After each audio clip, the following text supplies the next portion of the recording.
nit es tancaren els quarts de final de la Copa del Rei a les portes d'una nova jornada de Lliga. L'Elx visitarà demà el Sevilla, que també està amb l'aigua al coll. El més impactant és que en la roda de premsa prèvia, Pablo Machín ha reconegut que no coneix personalment Bragar ni que el màxim accionista del club, i això que tenen molt a parlar Jorge Sánchez. Sí, Isabel, moltíssim, i és que hi ha moltíssima faena per fer en Elx. Dimarts es tanca el mercat d'hivern i ni rastre de Cristian Bragarnik.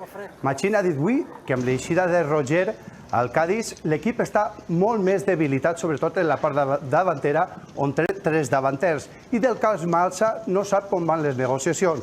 Per tant, moltíssim que parlar, i escolten la claretat i amb quina contundència s'ha expressat a l'hora de quan li hem preguntat si coneix personalment Cristian Bragarnik. La respuesta es no, pero porque sabéis que no ha estado por aquí. Yo en el día a día pues estoy con el enlace de Cristian, que es Mantecón. Tengo la confianza de que él desde Argentina pues está haciendo todo lo posible. En estos días que quedan pues se verá también que ese trabajo tiene sus frutos en cuanto a incorporaciones. Quan l'Elx juga contra el Sevilla és impossible no recordar la gesta de Miguel Quirant. Fa ara 60 anys aquell lateral esquerre va haver de posar-se de davanter. En aquella època no hi havia canvis i Quirant, amb una distensió muscular que apenas el deixava moure's, hagué de quedar-se al camp per a ayudar l'equip.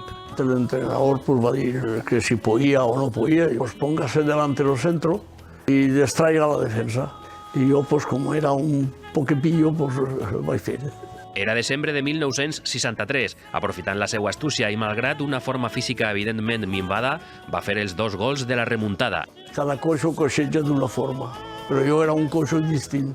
L'únic coixo del futbol espanyol que ha marcat 2 gols. Tan gran és l'empremta de Quirant que la porta número 1 del Martínez Valero i un camp de la ciutat esportiva van ser batejats amb el seu nom.